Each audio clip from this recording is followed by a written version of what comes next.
Now, a bloke would never do this. He'd rather pull out his own teeth than confide in a complete stranger, and certainly not in a public place. I mean, I find that phenomenal, that women can't have a piss on their own, that they have to go with somebody else. I would never go and have a shit in the same cubicle as you, because I could make a fairly educated guess that you're cloacal That's matter. so typical of you. You think when two women leave you in a bar and go to the bathroom together, they're actually sort of taking a dump in front of each other. That's not what they're doing.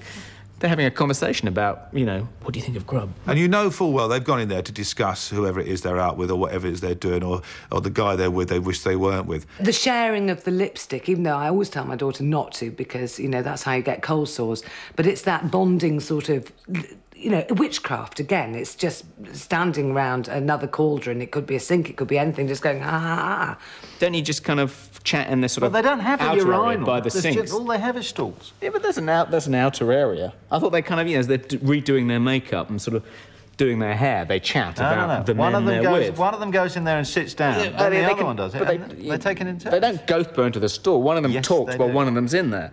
They talk over the top. Guys do that. They both go into the stall. And they both, they take turns to dump, do they? That's horrible. Yes, men's approach to conversation could hardly be more different. All right, mate. Yeah. All right, I'll see you next week. OK, bye. Oh, so how's Gary then? He's all right. Yeah. How did Abigail do in her exams? Don't know, didn't ask. They sound like they're just talking to a drug dealer or something. They're just making some arrangements and that is it. Actually, it does wind me up when people phone me up just for a chat. Well, what do you want?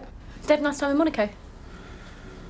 Yeah, he looked pretty tan last time I saw him. I'd rather text them now on the thing. Just text them and say, oh, mate, how are you? You know, I think that's took over a little bit. You ain't got to go through all the old... It is easier, isn't me it? father-in-law this and my mother-in-law that and me brother done this and, you know, it was...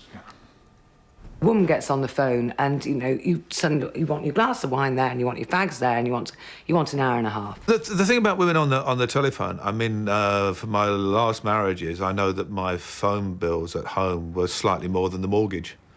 You know, I'd rather not be on the phone for ages, and when I am, it is always for ages, isn't it? I'm pacing up and down. You get home and she'll go, you said you were going to call me today. And I said, I tried 14 times. I've made a note in my diary. I tried at 2 o'clock, 2:15, 3 o'clock, 3:15, 3:20, 3:25. And the phone was always engaged. Well, I've got calls to make. Do you expect me just to sit here waiting for you to call? No, all that intimate, empathetic, kindly and considerate stuff that seems to come so easily to women, to men seems totally taboo. Your moustache looks really terrific today. Oh, the old doctor had cold hands when he stuffed them up my arse for me prostate check this morning. You know, you don't tend to do that kind of thing where women sort of tend to do that. Women often saying to each other, people they've never met before, like, oh, God, my cellulite, or, geez, I'm so flat-chested, or, you know, within 5